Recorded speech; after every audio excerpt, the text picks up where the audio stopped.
Yo, what's good, man? This your boy Jit Chronicles, aka the Black Larry King, man, and welcome to another episode of BLKTV. You know what I'm saying? Make sure you follow me on all social media. That's Facebook, that's the X platform, formerly known as Twitter, and on Instagram at Jit Chronicles. You know what I'm saying, man? Look, we celebrating over here tonight.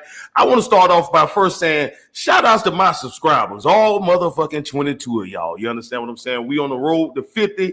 I need to get my subs up. You understand what I'm saying? I got the cash app rolling across the street because you already know I don't mind a little internet panhandling. So if you want to help your boy build this content room, goddammit, I need some wood paneling. I need some new microphones. You know what I'm saying? So if you want to put something in the collection plate, you know what I'm saying? The cash app is below. They say, boy, you get on here every week begging back cash app. You know what I'm saying? Also, man, I need some mods. I ain't got nobody to shut a live on Facebook, on Instagram, on YouTube. Where my mods at? You know what I'm saying? So I'm looking for my chronics to help your boy out. You know what I'm saying? Over here at BLK TV booking. If you would like to be a guest on BLK TV, man, make sure you hit up our email. That's groundhard904@gmail.com. And if you like yours truly to host your next event or whatever the case may be, man, booking is the same information. groundhard904@gmail.com, man. We got a packed show for y'all tonight. We got the political corner with your boy Cobra Immortal. We got that a little bit later in the show, you know what I'm saying? And we got an exclusive interview, man, you know what I'm saying?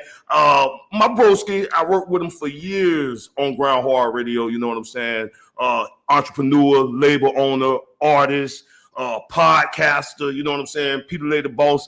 I mean, I thought he was rolling up. He rolled up with the whole Wake Up crew, you know what I'm saying? So we're going to have King Paul in the building, as well as the Queen Sam, you know what I'm saying? So we're going to be talking all things Wake Up, podcast, all that good stuff, you know what I'm saying? And for my Florida people, if you're out there, it's 105 fucking degrees out there, man. So make sure you get somewhere under the air conditioner because my God, it's fucking hot, man. But nevertheless, we're going to go ahead and get into this episode. I'm going to bring in my guest right now. We waiting on your girl Sam to come in, but I want y'all to give a warm virtual welcome to your boy Pedalay the boss.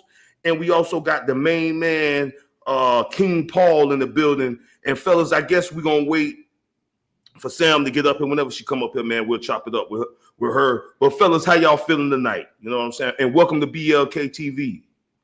What up, man? We in here. What's good? Peter, what's going on, goddammit? Man, I was hitting, trying to message Sam out one more time, hit her with another message. But hey, what's up, my brother? Hey, man, I'm in here, man. I'm chilling like a villain on this good Sunday evening, man. How you feeling? Man, doing very well. Good Sunday in too. You know what I'm saying? So we over here chilling.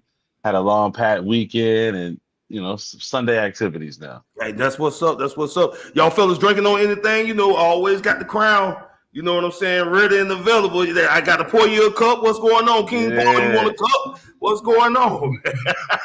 I need one. I need one for real, but you know what I'm saying? I'm just sipping on some H2O. Yeah. Well, hey, once again, fellas, I do appreciate y'all for pulling up on BLK TV. You know what I'm saying? I want to chop it up with y'all. Definitely want to talk about the Wake Up podcast. Peter, you've been doing your thing, my brother. Hats off to you. You know what I'm saying? Loving the podcast over there on the X platform. I'm going to give my brother a chance to talk about that. But I want to go ahead and jump into this interview with you real quick, Peter. And correct me if I'm wrong, broski. Are you born and raised, you from San Diego, right? Yeah, I'm born and raised San Diego. Okay, so with that being said, broski, take me back. What's the scene? What's the hip hop scene in San Diego? And I want to know, how did you get your start in the music game? Like, how did you get your start being an artist? Got you, man. Okay, so listen, the hip hop scene in San Diego is comprised of many different routes. You got the gangster route, you know what I'm saying? You got the backpacker hip hop route. There goes Sam right there. We got Sam in the building. We got the Queen in the building. What's going on, Queen? Hey, y'all. There she go. We can hear it. Might sound good. We got the gangster route. We got the backpacker hip hop route. You got the commercial chasing route. You know what I'm saying? You got those to start it off. And so early in the game, before even MySpace, remember MySpace? Oh yeah. Before MySpace, bro, that's how long we've been doing this. So there used to be forum rooms and chat rooms that we would be involved in as far as any internet presence. And so me and my boy Scatterbrain, man, he actually taught me the forum game, the online chat game. So, you know, I was in there, and from there that led to actually learning consignment at these hip hop stores. Because we used to, man, straight up, bro, we used to just burn up the CDs ourselves from the computer, shoot over to the Kinkos, press up the covers, drop them in the CD case, buy the cellophane labels, the little plastic wrap, buy that at the Kinkos, seal the CDs up, then head over to the record stores and sell them to the record stores on consignment. And so the record stores would buy our music, and we was selling the fuck out though. They was tripping because our music was selling overseas though. You know what I'm saying? They was like, bro, like, I need every time we would come in on a different reason. But they'd be like, yo, Pedalay, I need 3 more of those war journals, or Infinity. I need 5 more, because Infinity, his shit sell like crazy. You know what I'm saying? So every time we would come in, so we was just pumping music through the record stores like that. And that's how we began to develop an online and overseas and hometown presence. So from there, we just start doing shows, things like that. How do I say, like, sell tickets to perform type shows, pay to play type shows back then. The promoters would come to the city. They would basically leech off the artist and be depending on us to sell all these tickets so they can make a bunch to pay for the main artist at the end of the night. But me and my crew did 1,000 of them shows. You know what I'm saying? We wasn't tripping. It was fun for us. It was exposure. It was hip hop. And so, or other than that, we lived the original and ordinary life that you would live in the streets in the hood. Growing up, we did the things that young men and young women do. You know what I'm saying, in the hood, growing up, other than the music stuff. And so we did that simultaneously. And we would sell CDs when we would be out of town and stuff like that. Man, we would get out. I'm talking about get out the car. You know what I'm saying? Just hustle CDs, stuff like that. Every city we pulled up in, we do that stuff locally. You know what I'm saying? We drive up the freeway a little bit, go pull up at like a Target or something and just hustle CDs for a little bit. You know what I'm saying? And I feel you. Getting man, it out the mud.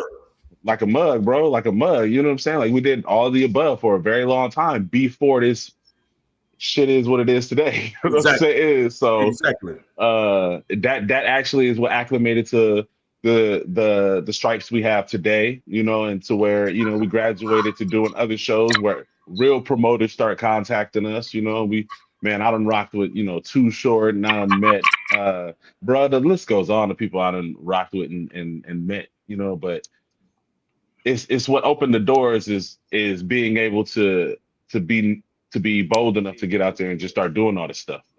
No, I feel you. And the reason why I love asking artists this question, because I feel like that's how it was back in the day. You got the shit out the mud. And I feel like these days, and I tell a lot of artists this, they don't know how easy they got it made. And I feel like we live in such a microwave society. All you got to do now is put a video on TikTok, you go viral.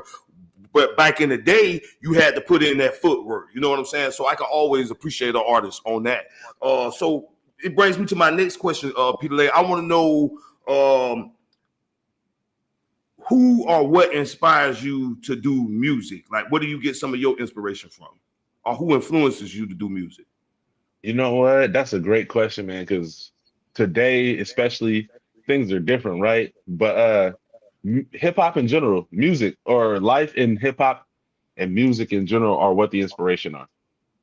I'm still a fan of hip hop itself, the genre and what comes with it. The negativity, the positivity, the antics, the fun. I'm a big fan of that, and that's motivation when you see a lot of that stuff. You know what I'm saying? Like, see the battles, or you see something like the Clip's success with what they've done, or you see artists crashing out. All that stuff is motivating, and at the same time, it's not just entertaining. It's motivating and also living life.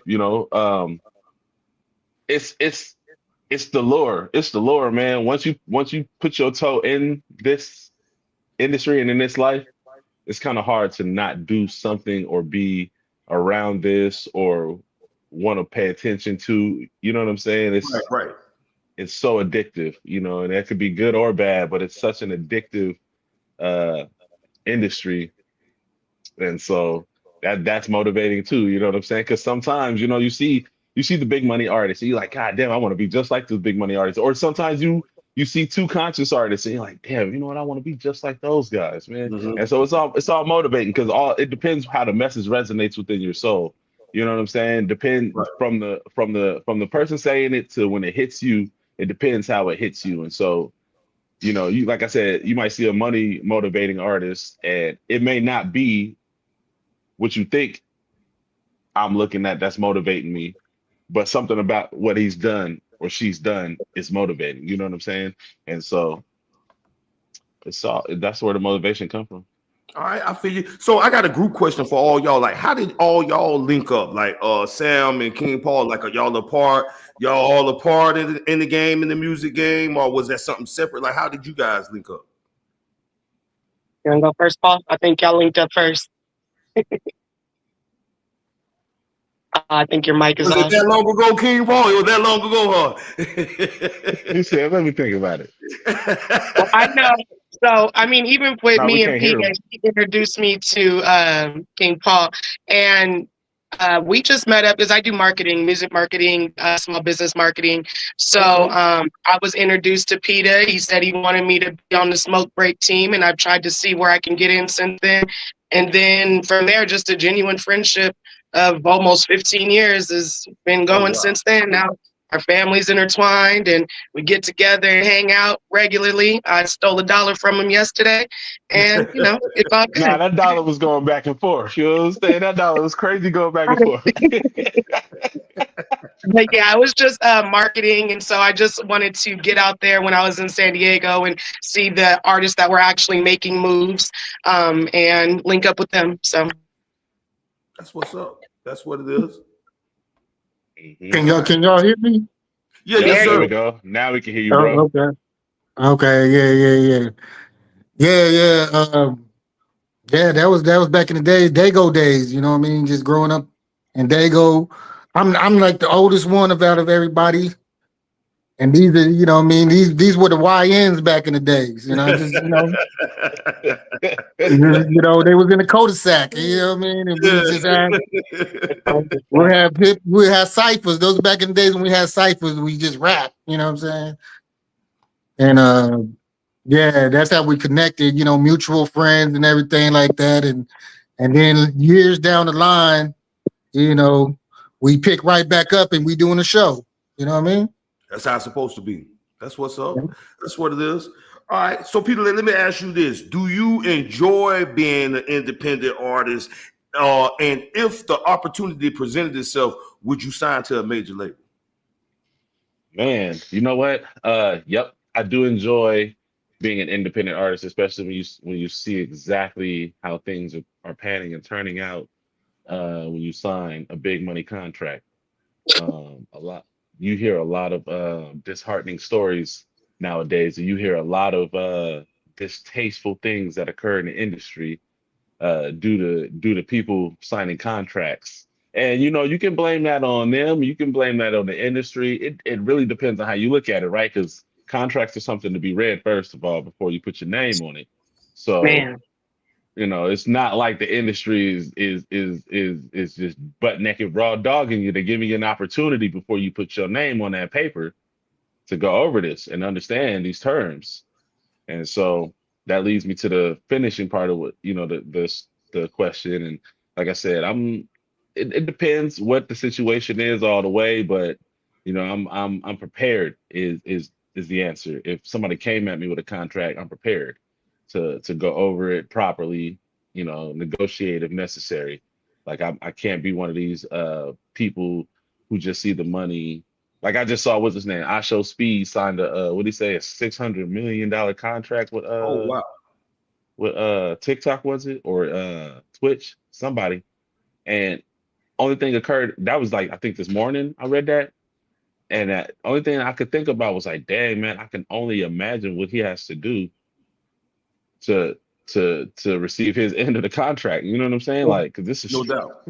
this is streaming. Like, it's not like it's gonna be something in the future that a company is gonna be able to get some money off of. You know what I'm saying? Like, you know how music is. Music, a company basically buys the music off you for a lifetime. You know, you make some music, then they give you some money up front, but that's your money and that's their music now. You know what I'm saying? But with streaming, they give you some money up front. The fuck you get later? You know what I'm saying? Like, Exactly. so Where the you can residuals only coming in. right, exactly. You can only imagine the hoops that little boy got to jump for that $600 million. But hey, if he's okay with it though, then that's a different story. No doubt, no doubt. All right, I got you. So check this out. This is another group question because I feel like all of you guys been in the music industry, in some type of form or fashion. I want to know from each of you guys, what advice would you give to an upcoming artist or just a person that's thinking about breaking into the music industry? And the reason why I ask this question because I feel like we always see the glamorous side of the industry, but nobody never talk about the fuck shit that go on. And you know, we can cuss on BLKTV in case you know whatever your preference is. I was wondering. Don't talk about the fucked up side. You know what I'm saying? So I do want to know, like, what genuine advice would you give to an upcoming artist that wanted to make it in the game or thinking about joining the game? Well, I would say, like he said, read your contracts. Reading is fundamental. You have to read everything. And even if it's not a contract, you want to read something even before you put it out. Read your posts. Read everything. Make sure that you're representing yourself correctly. Also, with me being in marketing and PR, always remember you're being watched. I don't care if you're in a car by yourself. Carry yourself the way that you would want to be represented. Because people remember, like you get on stage and act an ass. It's going to be talked about a lot longer than if you got on stage and killed it, unfortunately. So always, you know, represent yourself correctly, read your contracts. And yeah. Yeah. And make sure you got a team of trusted people with you. Yeah, a trusted circle. You know what I mean? You could be the most dopest artist or most garbage artist. It don't matter. It's all about your team and who you have with you. That's going to support you, that's going to be there when things ain't working right. You know what I'm saying? And they're not just going to be there when you up. They're going to be there when you down too. You know what I'm saying? Yeah. So you got you trust your people. Going into situations like that, it's best not to do it alone, but you know, you could try it, but it's all about the numbers, man. People lie on you and they use numbers, you know, they use many people to lie on you. So just make sure you have trusted people around you. No doubt. Good advice. Good advice. What about you, Peter? My best advice is a combination of what the both of them said and to also stay focused. That's the key. Because if you don't stay focused, the both of what they said is going to always detour and be a distraction somewhere in there. You got to stay focused. No doubt. You got to remember what the goal is. That's what's up. All right, so let me switch this. It's gonna be a reverse question. You know what I'm saying? Same thing. Group question. What advice did you receive from somebody in the music industry that you followed and it actually worked? It ain't about who you know; it's about what you know. My bad. The opposite way. It ain't about what you know; it's about who you know. Who you know? Yeah. Ain't nobody tell me nothing. I just had to pay attention. I just had to pay attention and look at, you know, what everybody else, what's working for somebody else, what's not working, you know? Yeah. Right, that's it. I'd like to quote the great philosopher Tupac. He said, keep your head up, legs closed, eyes open. Good one. And I kind of agree with King Paul because I feel like when we started Ground Hard Radio in the dinosaur years, you know, we didn't have nobody to look up to. So I feel like they kind of pushed my ass in there, you know. So I feel like you, King Paul, ain't nobody tell me nothing. I got pushed. You must be Gen X. Yeah. Gen X, you know what I mean? They don't know nothing about that. They don't know nothing about that. All right. So Pedalay, I want to switch gears a little bit because at the top of the show, I told them that we worked together on Ground Hard Radio for many, many years. And just to let the folks out there know, Grind Hard Radio, we did hip hop, R&B, rap. We did guest interviews. We did awareness shows, just like your traditional podcast or radio station. But what our twist was, the show was a cross between 106 and Park and, dare I say it, and Love and Hip Hop. So imagine 106 and Park and Love and Hip Hop having the baby. I feel like that was Grind Hard Radio. And for me, Pedalay, people think the show was fucking scripted. You know what I'm saying? And, it's by 8 of us on the show. I don't think Steven Spielberg could write some of the shit that came out of those cast members' mouth. You understand what I'm saying? So why they thought it was scripted? Yeah, I have no idea. But I want to ask you, because I need some backup. I want to know, Pedalay, was you ever told anything to say on Grind Hard Radio, and what was your overall experience on the show? All right. First of all, my overall experience, I'll answer in reverse. My overall experience was nothing but love, man. Great. You know what I'm saying? We had fun. It's a piece of my life. It's a piece of my heart. You know what I'm saying? It's not like something I did and it was like, oh, I did that before. No, that was love. That was family right there. You know what I'm saying? That was fun. Did that for years, man. I remember bro, like when I switched cities, you know what I'm saying? I ain't even have like a home, you know what I'm saying? Like I was moving from San Diego to moving to Vegas. We were staying in and out of suites and shit. And I was like, nigga, I gotta do Grind Hard Radio. You know what I'm saying? I gotta get on the radio type shit. You know what I'm saying? I remember nights, you know what I'm saying? I was in the streets, you know what I'm saying? Rolling around doing my thing, you know what I'm saying? Nigga, I'm on Grind Hard Radio though. You know what I'm saying? Yeah. We had the hustle, yeah. Right. Niggas like, whose mic is on? I'm like, oh, let me mute that. You know what I'm saying? Hey, that's scripted on Grind Hard Radio. You know what I'm saying? Yeah. Wasn't nothing scripted on Grind Hard Radio, man. That show was fun. Straight off the dome. Nobody. Right. There was no prerequisited speech prior to the show. You came on the show. I'm pretty sure everybody was toasted on the show because boy, we was sipping. We was sipping. With the real everybody drink. Drinking. Everybody getting off work and relaxing, and the show was their way to wind down. We had different segments and moments, and like you said, man, we had awareness shows, comedy shows, music shows, love shows, women's night shows, you know what I'm saying? Yeah. Roast each other's shows, because niggas was roasting each other for sure. You know what I'm saying? Like, Grind Hard Radio. They don't understand when you're passionate about something, it may come across as scripted or as love and hip hop, but it's just a bunch of passionate people talking about things that they're passionate about. And especially if you add alcohol or other substances, it's going to be a lot more animated. So it may look like a soap opera, but that's life. That was how I figured. It was fun, man. Like, it's the reason why we continue now. Like, you could say, Charles Billinger and Cody and DJ Sergeant Rock and Kata Mafioso. That's love, man. And of course I gotta tip my hat to Miss Chief. You know what I'm saying? She the one that put me on the show with y'all. Yeah. And shout out to Dope Ass Music. You know what I'm saying? Little big bro. You know what I'm saying? Because he older than me, but he's shorter than me. You know what I'm saying? No, I think he might be taller than me, man. Look, shout out to Dope. Razor. Shout out to Razor 305. Yeah, man. Miami in the house. You feel me, dog? Shout out to Angelica Scurry, you know what I'm saying? And shout out to RIP to Mr. Dave, you know what I'm saying? And I said, man, that show, first of all, that was y'all. I mentioned all y'all because y'all was pioneers, right? Y'all was doing this before Kai Cenat, right? Yeah. There was no Kai Cenat when I met y'all. Right. There was no Kai Cenat when I met y'all. And so y'all kind of was the pioneers of this. And it's the reason why, Fools is kind of continuing with this a little bit.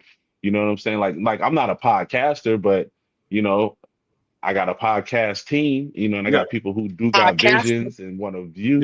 Yeah, exactly. And, and so it's about continuing it somehow, some way. But man, y'all definitely was the pioneers of this. Definitely. All right, now look, I got to be Messy Marvin for two of these questions. I want to know this, Peter. If the opportunity ever presented itself, would you consider a return to Grind Hard Radio? Nigga, hell yeah, man. It's Grind Hard Radio. I'm glad to hear that. Yeah, come on now, it's That's what motherfucking I say. Groundhog Radio. Read your contract. You can try Yeah, to get with the into a verbal contract. Yes, yeah, contract. I'm holler at no contract. Listen to Hey, them quiet nah, whispers and saying, nah. Groundhog Radio is like how you Oh, see shit. SNL, like how you see SNL, like Saturday Night Live, like when you see them, and then now you see us all somewhere else. Even though we was all doing other stuff anyway, and then we all got on SNL, and now we all successful and doing other Yeah, man. things. Yeah, hell yeah, I get back on there, man. Definitely. All right, one more Messy Marvin question. Was there anyone on the show that you didn't get along with? Not That's not like didn't get along with, you know what I'm saying? Me and Dope end up falling out, but that's on some business shit.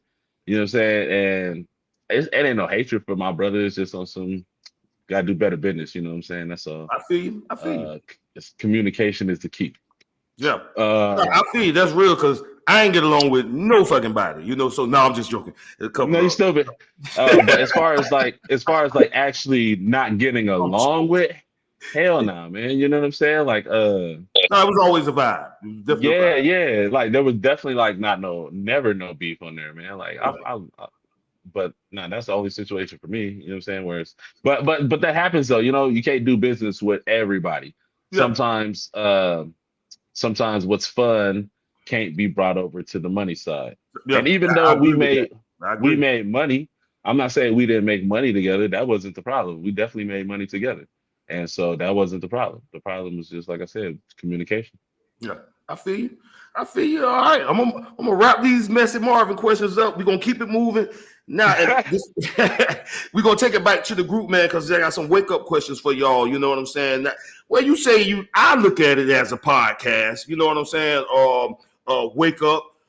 Can you tell us a little bit about the show? And Sam and King Paul, if y'all want to chime in, y'all definitely free to. But can you tell us about the show, what it's about, and where they can find it at? Okay, yeah, most definitely. First of all, the show Wake Up is on the X platform. And it's on the X platform because we were trying to be a little different. We didn't want like a Kai Sinan. Again, I use a little kid as a reference, but it's because he's the king of like podcasting type shit. So yeah. It's like we didn't want a close reference or y'all trying to be like type of thing. You know what I'm saying? And that was at the time. Though. You know what I'm saying? At the time. Nowadays, obviously, it's the standard, but at the time. So. And Spaces was a new platform on X, and I was like, man, they using it wrong. You know what I'm saying? You got Cardi B on here ranting every other week, and then you got people on here trying to teach you how to buy crypto and stocks. I was like, man, they need shit like shows. They need things like, you know what I'm saying? People who want to bring attention to the app. So that was the mindset in putting it on the X platform. And then from there, the type of show it is, I don't know. Can I say awareness show? I think it's kind of like an awareness show. You know what I'm saying? Because it's fun. We banter. We talk a lot of trash. But really, what it is we set it up with 4 topics. And basically we the week before the show or the week of the show, we get together and we discuss the 4 topics, what they're going to be and whatnot. We don't just pick topics. Like, it's not just like, oh, y'all saw this was in the media this week. Let's talk about that. Yeah. Now we bounce topics back and forth. Like, should we do this? Y'all want to talk about this? And we ask each other, like, what's the validity of that? Like, why should we talk about that? Like, we try not to pick topics that everybody is just humming about. You know what I'm saying? So it's an awareness show in my eyes. And basically it's just fun, like it's not something somebody's holding a gun to our head forcing us to do. We're just doing it, man. Like I said, it brings awareness. We're having fun, and it's been evolving. We're on 4 seasons. We're on the 4th season now. You know what I'm saying? Congratulations, man. Yeah. Thank you. Y'all killing it. I love the show. I'm a fan of the show, so I love it. Appreciate it. Yeah, definitely. That's what's up. I would definitely say it's just topics being different. I mean, we're all from kind of the same background, but having different backgrounds. As someone likes to point out, some of us are older than others. So we have different outlooks on everything. I have my female perspective, and it's fun to just be able to come through in a respectable manner and be able to say exactly what you want to say, be able to talk with your family and have some fun. Right. And I guess I'm the devil's advocate. I say all the all the things nobody want to hear. I think. That's always good. All right, the Charlemagne. Yeah. Don't compare me to that. That's sorry, man. Yeah. I Look, can tell No you that's doubt. that started another dude. topic. No doubt. Yeah. So I got one more group question for you guys. I want to know what sets y'all podcast apart or aside from all the other podcasts out there right now. You know what I'm saying? What would y'all say y'all niche? Or and it's cool if you still finding your niche. I know it took us a long time on Going Hard Radio to find out what the niche was. You know what I'm saying? So I guess that would be my question if it makes sense. How do y'all feel? Y'all want to go first? I would I say our think niche is the fact that we you actually got it. know and like each other. So it's not something where, like you said, we're That's being it. forced to do it, but we Yeah. actually enjoy talking to each other. And I think that it's more of a family vibe, more of a friend vibe. I think you get broader perspectives because of the generations and everything. I'm Gen X and what they millennials, you know, you know what I mean? So we get a little different timelines of points of views and everything like that, and we share we don't just stick with the uniform or the societal norms. You know what I mean? We bringing in like we really from out here. You know what I'm saying? We ain't got nobody contracting us. Giving us bots to get our streams up and all that. Right now, it ain't. You know what I mean? It ain't about the money because we ain't getting paid for this. So it's just authentic. It's authentic and real. That's it. Yeah. And that right there, that's what I would say is a separation from it. We're not chasing a bag with this, and we welcoming a bag though. To Right. any networks out there listening, Yes. X and specifically, YouTube will slide over if Absolutely. you pay us more. Now just play, but you know what I'm saying? Nah, we're not Pending chasing the contract. bag, man. Yeah, Yeah. we'll accept the bag, but it's fun, man. We're all adults, and it's we got the platform. Why not use it? Yeah. Absolutely. Absolutely. All right, that's what's up. All right, brother. I got one more question before we get to the promo part of the interview. I want to know, Pedalay, when it's all said and done, good brother, what do you want your legacy to be? You know what, man? I was just thinking about that today, man. Because every time I'm a guest on a show or something that goes on, and like I gotta promote on the internet, I think about like, damn, how do people look at me? How am I looking? Am I looking good? And am I reaching who I need to be reaching, and et cetera. And so, man, it's crazy I've come this far, from being a little 8-year-old kid that just like music. You know what I'm saying? So I just want my legacy to be remembrance, and the mission that fool never stopped. You know what I'm saying? Like every time I saw him, That's right. he was always moving upward toward that goal.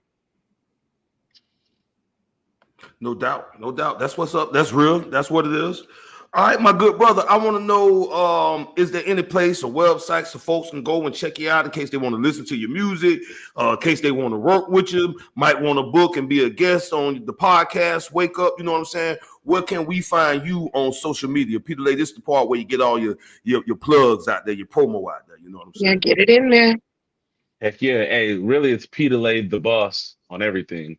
On Twitter, I'm sorry, on X, and that's probably why they ain't gave me the money yet. Hey, but on X, you know what I'm saying? Formerly known as Twitter. You know what I'm saying? On Facebook, on IG, it's PEDA Beast. That's the only one. But before all of that, you need to go to pedalay.com.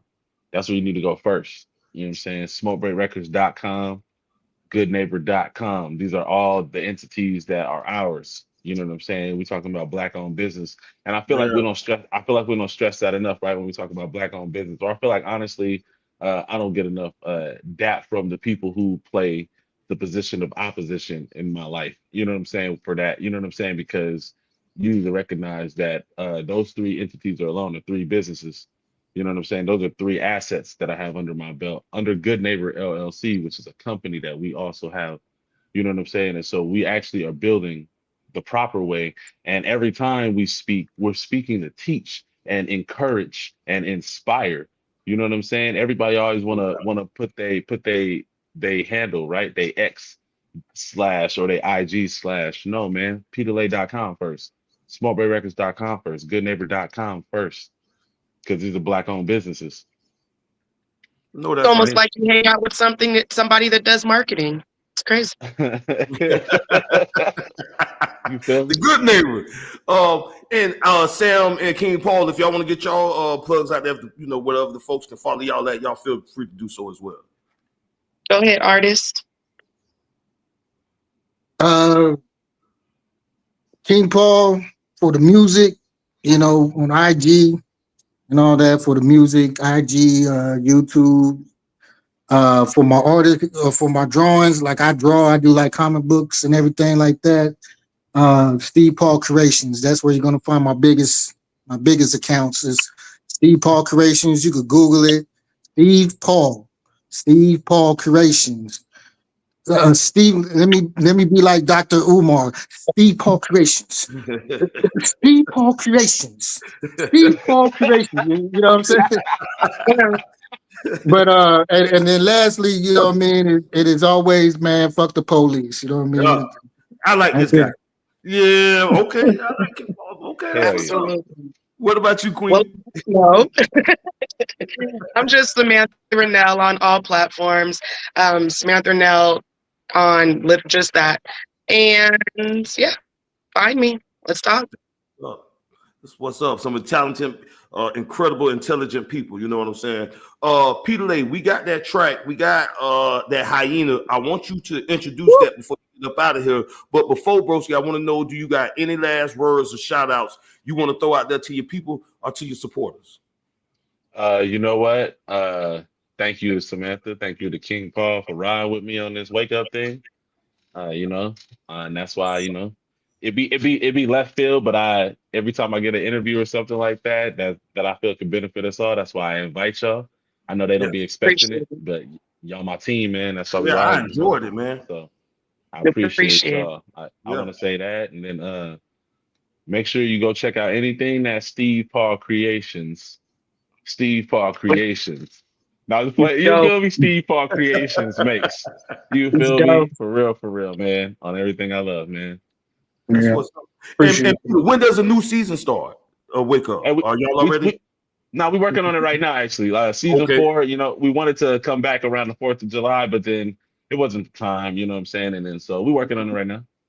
That's what's up. That's what's up. Folks, y'all be on the lookout for that. I appreciate you guys coming to kick it with me tonight on BLKTV. Y'all family around here, man. You're welcome back anytime. I can't wait for Wake Up the new season. You know what I'm saying? Make sure I send all my folks over there to go and support. Again, I appreciate y'all. Peter, you already know what it is. I love you, broski. You know what I'm saying? Been 10 toes down since the day I met you, man. You know what I'm saying? So I appreciate you. Introduce that track, broski. And I got you, and thank y'all again for coming through tonight. Hey, you know what? It's a song right here. Samantha tell me I don't play enough of when we start the night and we end the night to go party. Here go Hyena. You know what I'm saying? My latest single, issue number 3 coming soon. You know what I'm saying? It's on the way. We're working on it right now. Issue number 3 on the way. That's the latest single from it. Hyena. Get it? Produced by me. Produced by me. I produced that. You heard it.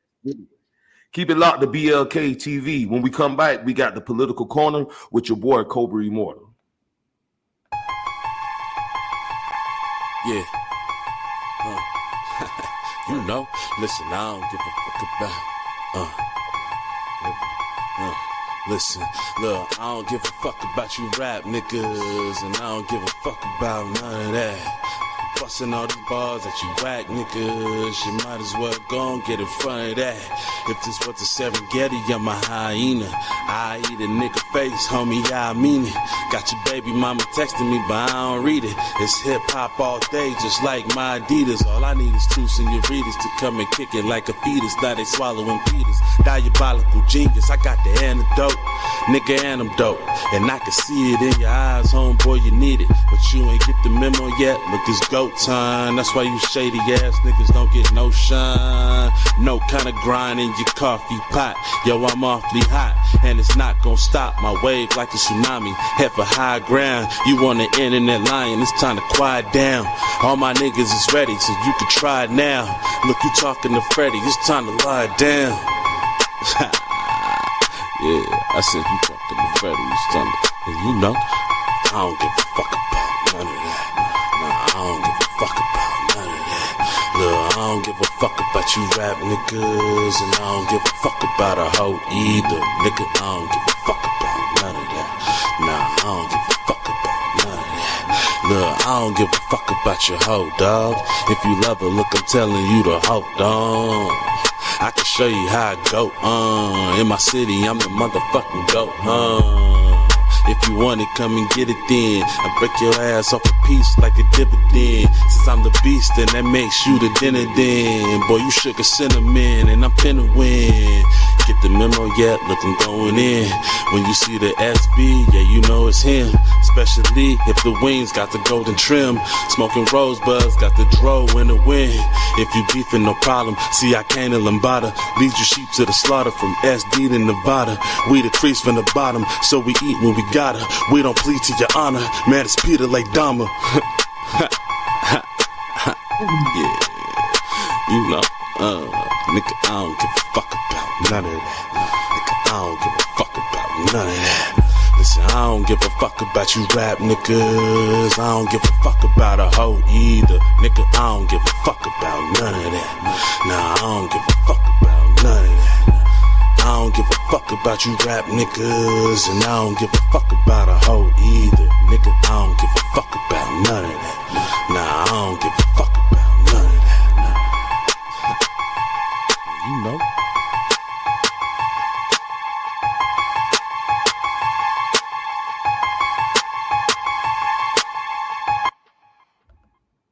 Woo!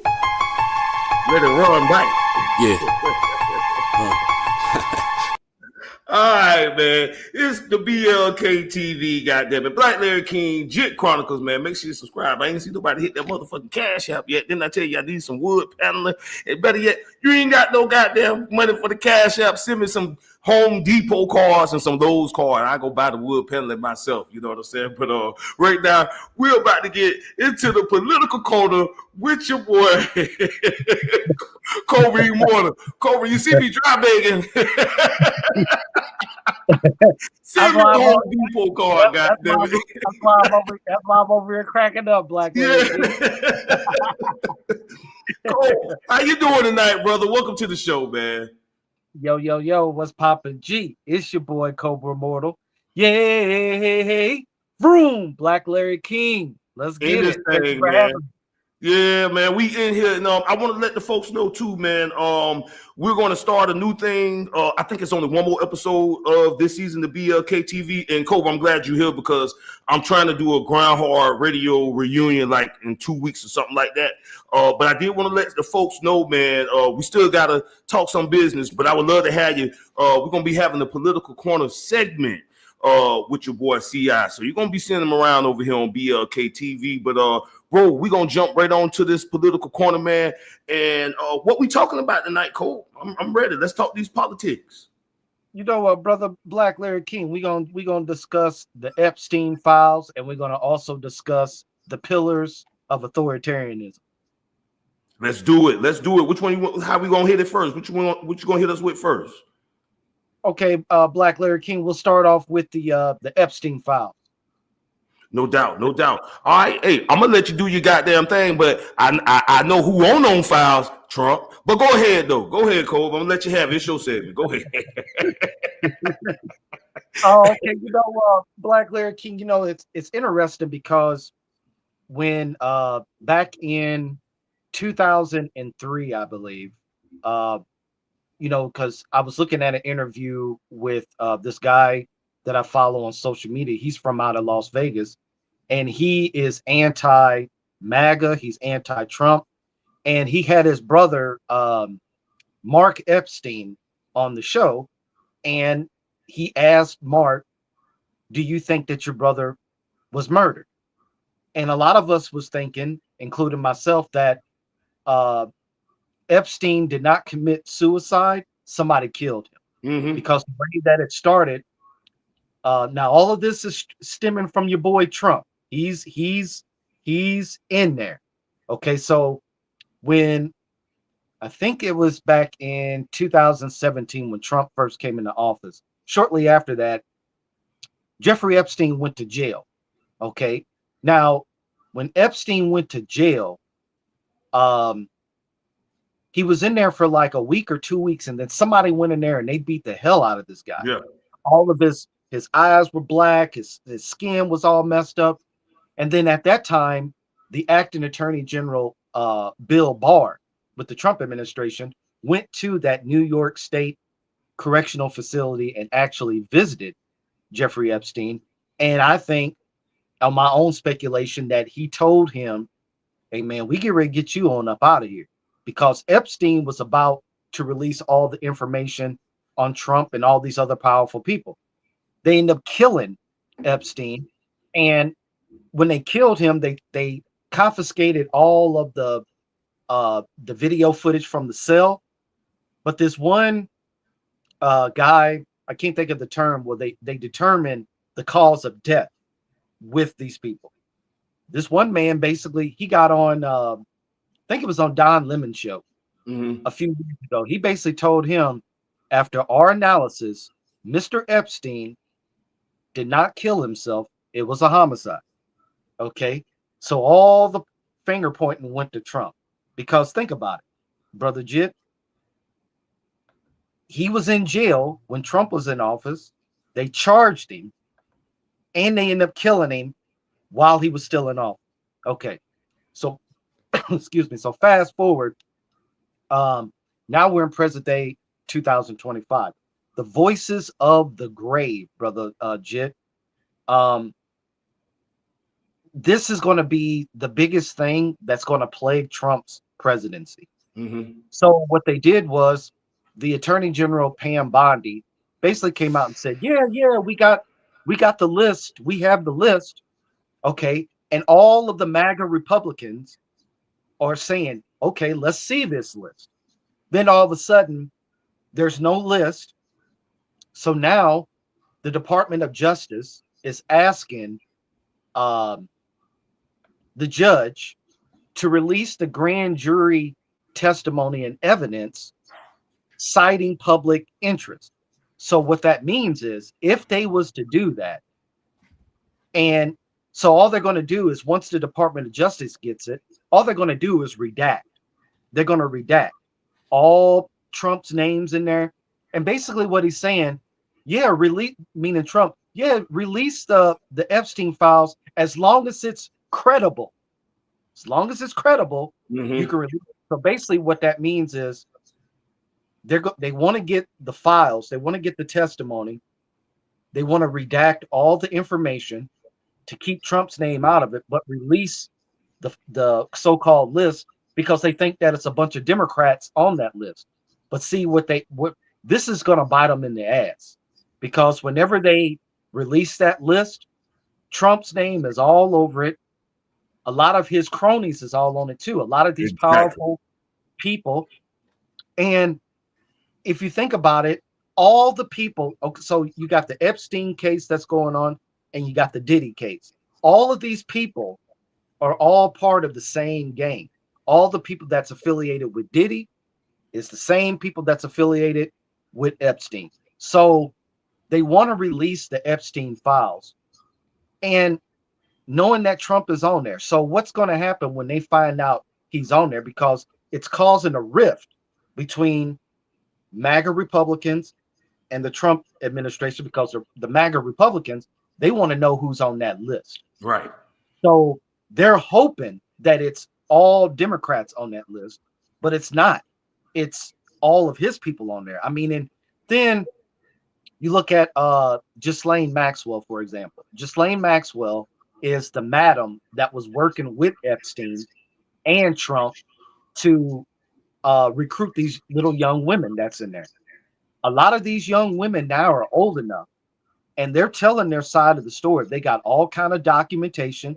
They got all kind of evidence, all kind of footage, and it makes you wonder, for the people that voted for Donald Trump, knowing the type of guy that this dude is, they're so racist and so angry, and they're so scared to relinquish the power that they have now, because I'm not going to vote for a child pedophile. I'm not going to vote for somebody that Right. is a child molester or a rapist, even a racist. But they did not care. They knew the type of person that this guy was, and they still voted for him.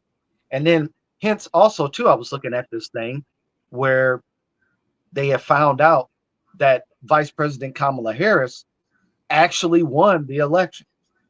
But it didn't surprise me because they found out, they said something that the voting machines were tampered with or whatever.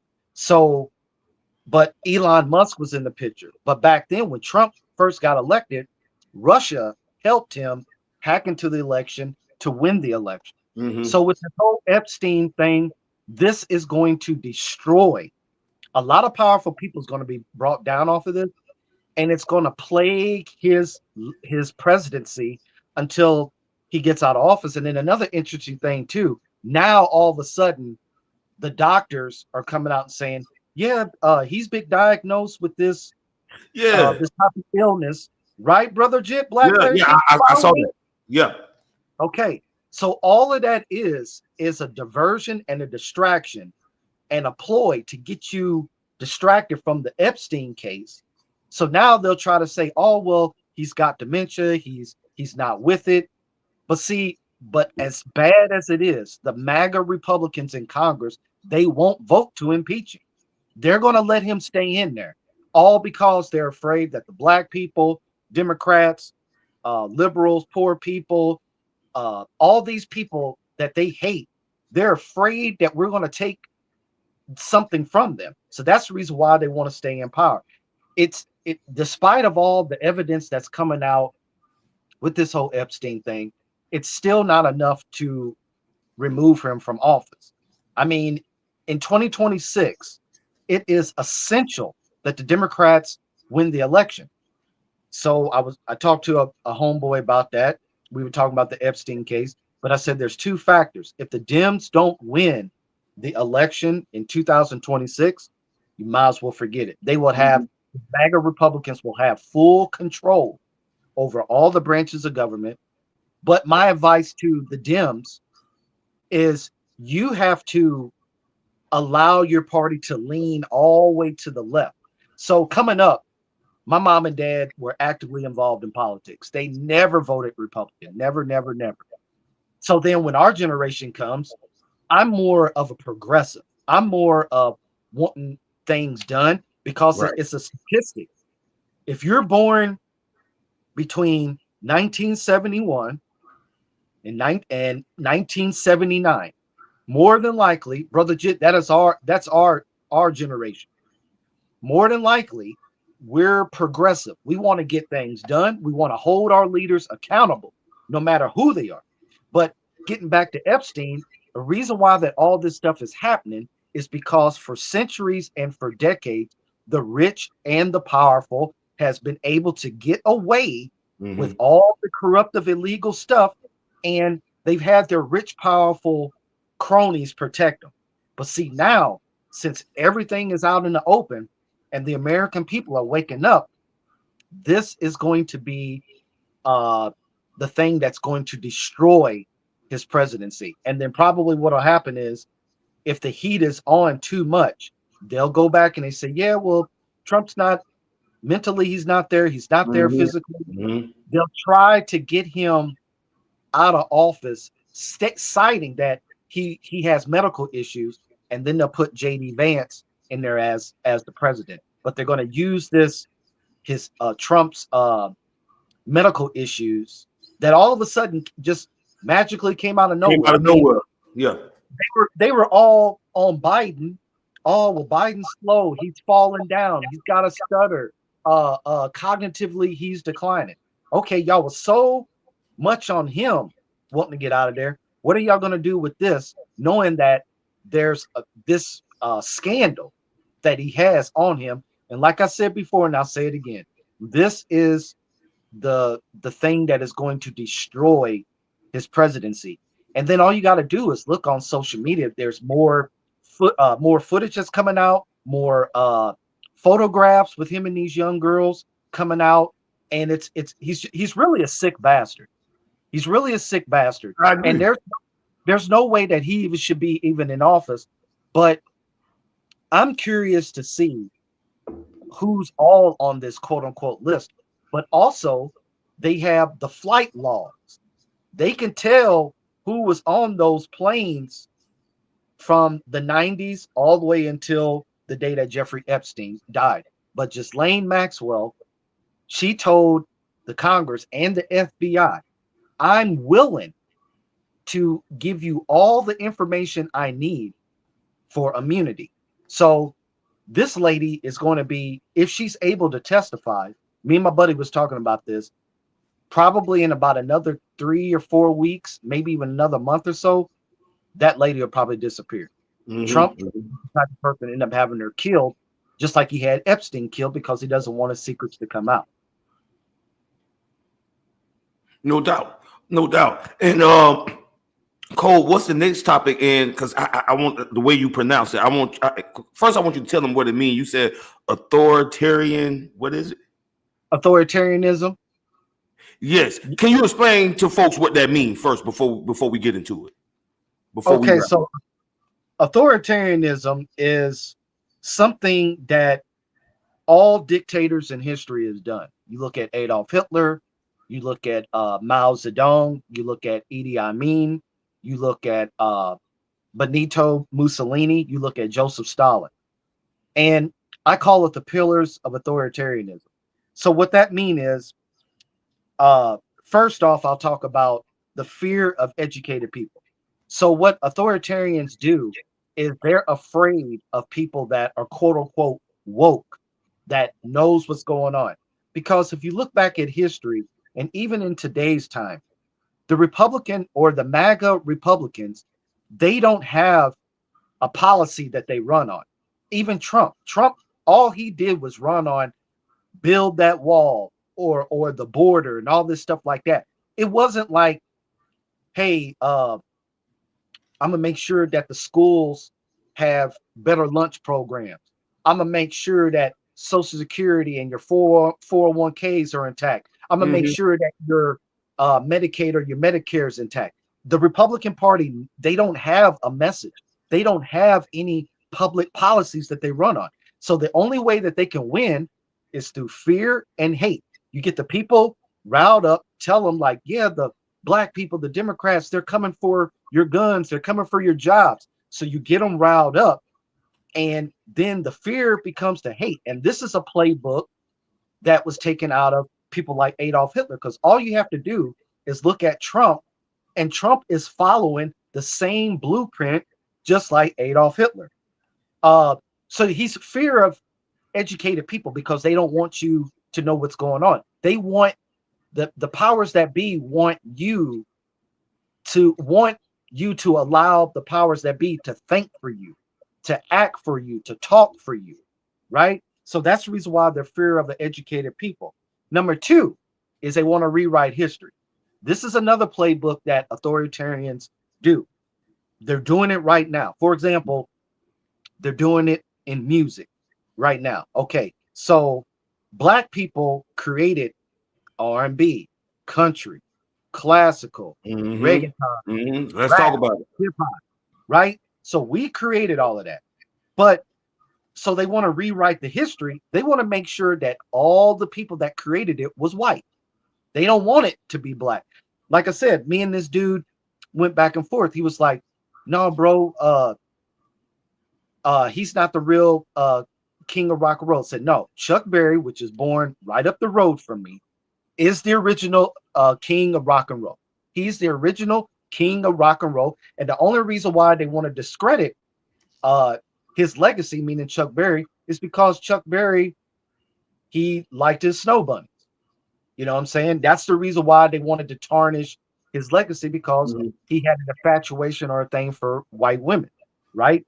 Not knowing that Elvis Presley was stealing people's music. Same way with trying to think of what the lady's name is, but she was the original writer of You Ain't Nothing But a Hound Dog. Can't think of what the lady's name is, but she's a black lady, and she was like, this is like back in the 40s or in the 50s. Okay, so they want to rewrite history. They want to take our names off of music and sports and basically destroy and whitewash all the achievements that black people, Native Americans, Jews, or whoever, they want to discredit everything that we have done to make it look like they're the ones that did it. Right. Number three, they want the pillars of authoritarianism is gut education. Okay, so since Trump's been in there, all the public, state, and federal schools like your HBCUs, Harvard, Yale, all these schools are under attack because they want to ban the books. They want to destroy the history of black people, Jews, Native Americans, anybody that's non-white.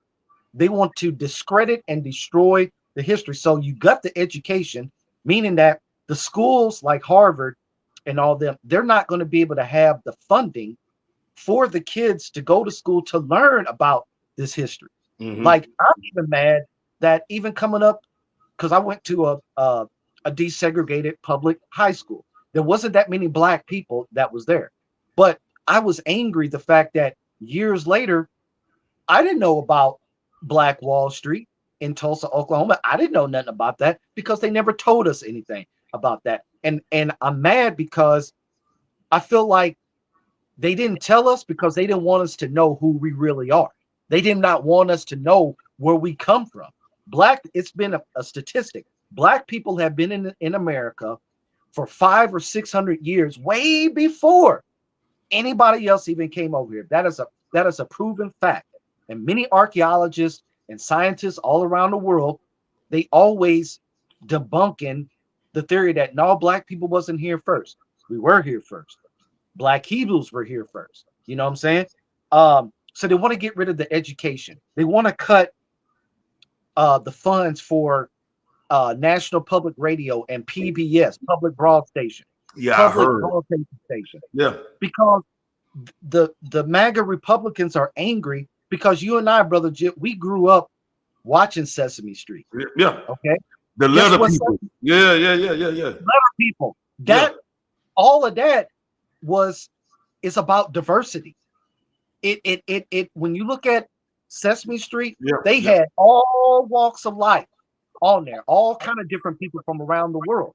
A lot of diversity, and that's what they don't understand because the MAGA Republicans, if they don't have if they can't program the young people to be racist and hate, they don't win. They can't win.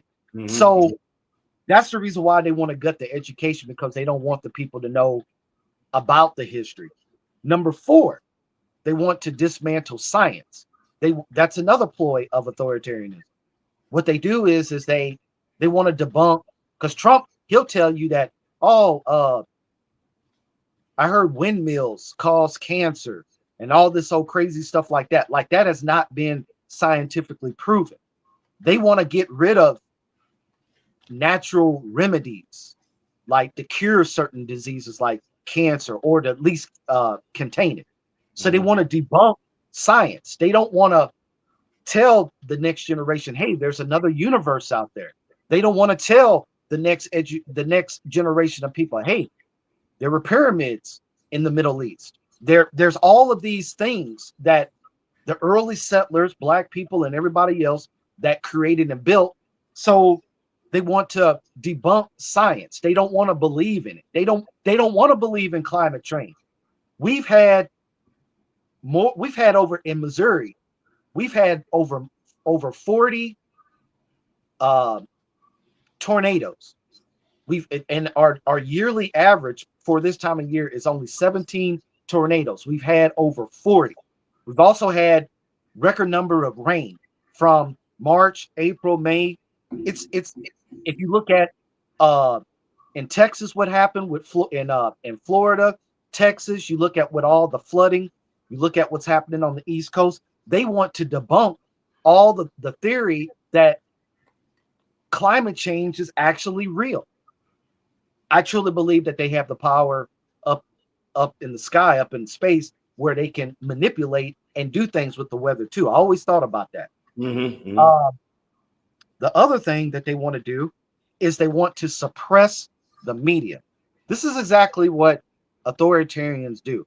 Now, Black Larry King, now last year at this time, Trump staged a fake assassination attempt. But prior to that, Vice President Kamala Harris was beating him in the polls. She was beating him 56 to 45%.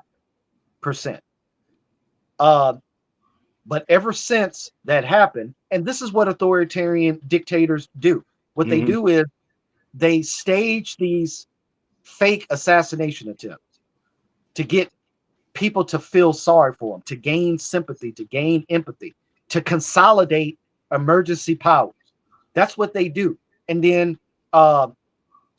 it's just like what Adolf Hitler did in the 30s. At a place called Rostock, Germany, he staged his own assassination attempt, and then he turns around and he tells his supporters, "See, I told you it was the liberals, it was the communists, it was the socialists." See, they do all this and then they blame somebody else for it. That is the main key component of what authoritarians do.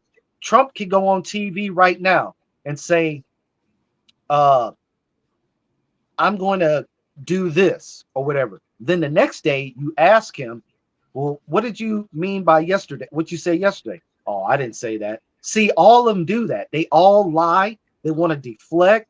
They want to confuse the people to make people think, like when they watch stuff on TV, if it's real or not. Because the only time that Trump will agree on something is if it's beneficial for him. Like if he says, that the election was rigged and it was stolen, he tries to get American people and his own supporters to believe that, even though that we know that that is not true. It's only good is if he wins the election. But if a Democrat wins the election and he loses, oh, well, it's fake news. Yeah, it's rigged and all that shit. Yeah, it's rigged and it's fraudulent and it's stolen and all of that. So that's what authoritarians do. They always want to debunk the real story, which I would have to say half of the American people don't trust the government anyway. But that's playing into Trump's hands because he wants you to only trust him. He only wants you to go by the information that he tells you. You notice what happened with your boy Stephen Colbert. Okay, they canceled his show. CBS canceled his show because you want to know why, Brother Jit? Because Stephen Colbert is too politically correct. That's why CBS went to him and said, "Hey man, I think we're going to cancel your show," because Trump is suing all of the major news networks. Only time that he won't sue them is when the stories or the articles they write about him is favorable. When it's credible in his eyes. But more forbid, if it's about Epstein, if it's about Russia or any other thing that he was doing before and during he was in office, then he's like, it's fake news. I'm going to sue CBS. I'm going to sue NBC. I'm going to sue ABC. I'm going to sue CNN because they tell the real stories about it. But he never will sue Fox News because Fox News is the only news network that has given him a platform to tell all these lies, to carry out his racist attacks, to talk about the government that he's in control of. But he never says anything bad about Fox News. The only time he'll say something bad about Fox News is if they say something bad about him. So, and then I wanted to throw this in there. When you say Stephen Colbert, that's the late night dude, right? He come on late night. Sir. Okay, Yes, well, sir. I heard, broski, that they canceled the whole late night franchise. So it wasn't just him; it's the whole franchise is done. And shit, I can remember late night coming on when I was young. You understand what I'm saying? And that was a long time Right. ago. Brother Jim, we grew up with We grew Johnny up on Carson. it. Yeah. Late night with David Letterman and all that shit. Yeah. Jay Leno. Yeah. The thing about it is, Brother Jit, is like people like Stephen Colbert and Jimmy Kimmel. These dudes, they use their platforms to attack Trump. They're on him like flies on shit. Yeah. You know what I'm saying? But he doesn't like when people are on him like that because he wants people to be submissive. He doesn't like when people are holding his feet to the fire. That's the reason why people like Rosie O'Donnell, Stephen Colbert, Whoopi Goldberg, the people from The View and all these shows like that, they hold him accountable, and that's what he doesn't like. If it's only he'll only will agree with you is if it's something that's in his favor. But if you disagree with him, you're fired. I'm gonna tell you like this. But kind of hearkening back to the Epstein files, this is going to be very detrimental to his presidency because it's so many people that are on that list. I'm curious to see who is on that list. I'll probably be disappointed. But see, Brother Jit, they all roll together, though. They're all part of that system. And I always tell people that when you look at these rappers, these celebrities, these basketball players, they all throw up these different symbols. Like if you see them do this, or if you see them do that, or if you see them do this, or you see them do that, all of that is part of the secret society. And my homeboy that lives out in San Francisco, he wanted to know, well, what secret group is Trump affiliated with? Trump is John Birch Society. They call it JBS. JBS is like a spinoff of the regular Illuminati secret society, but it's a little bit more darker. And that's what Trump was saying. Trump said from day one, hey, I want to drain the swamp. I want to get back at the quote unquote deep state, meaning the black people, the Democrats, the poor people, etc. Because all their little dubious, little dirty little schemes that they had is now coming out. Because think about it, Brother Jit. Trump's dad left him over $450 million. He messed that money up. He basically went bankrupt. The New York banks won't loan him any money. So guess what? The lady Letitia James, the black lady that's the district attorney of Manhattan in New York, they passed a law basically saying that Trump can no longer do business in New York with anybody. If you try to do business with him, you're liable to go to jail. You're going to lose your business license, and you probably will be blacklisted. So that's why he moved from New York to Florida, also to dodge the taxes and stuff too, because he's a tax evader. He also is the type of person that, because most people that file bankruptcy, they file bankruptcy because they can't pay their debts back. Trump filed bankruptcy because he didn't want to pay his debtors back. Right. Where did he get his money from? He went to Russia and got his money. That's the reason why the night of the election. So I went to bed the night of the election. I went to bed probably about maybe 9 or 10 o'clock. So I drive for Uber because I had some Uber runs that I had to take people to and from the airport and stuff like that because it was reserved. And when I woke up about 3 o'clock or so, and I looked on CNN because I had my TV on, he was up on Vice President Harris. It was like 272 to 226. I was like, he won. Unfortunately.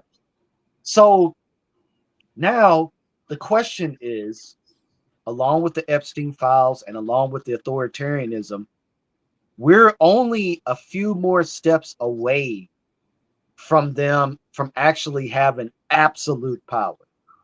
If the Dems don't win, Black Larry King, in 2026, they will have full control of everybody.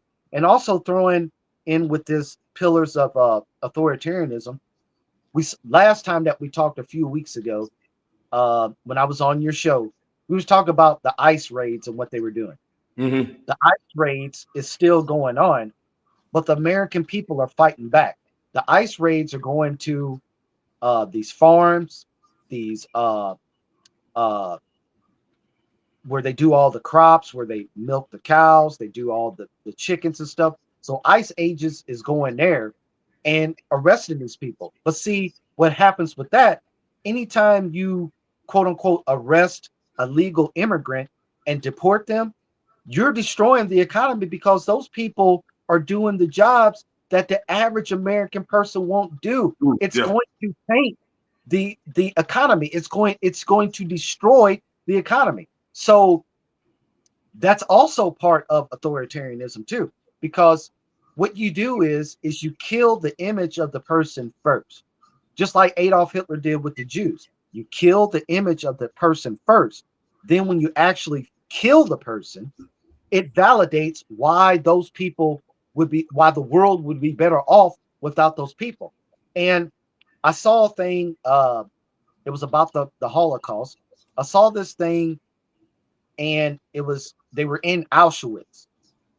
They, even to this day, almost 100 years later, after World War II, you could see the claw and the scratch marks from the people trying to escape. Because one of the things that he did, meaning Adolf Hitler, was very brutal, is he told the Jews at the time, yeah, we're coming to this room, you're going to watch a movie.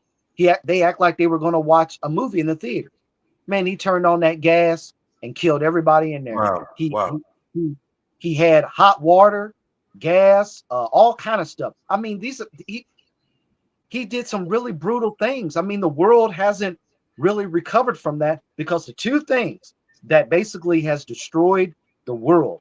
And then, Cole, we're gonna wrap, because I don't want StreamYard to just cut you off. So if you can wrap it in, I love it. You know what I'm saying? It's StreamYard. If you can wrap it in like 60 seconds, get your plugs out there. I got you. And you already know we got to bring you back for another episode, because we could talk all night about politics. But you spitting jewels, and I don't want to just cut you off when, you know what I'm saying. So we got about like a 60-second countdown before we get out. Okay, brother Jim, it's your boy Cobra Immortal.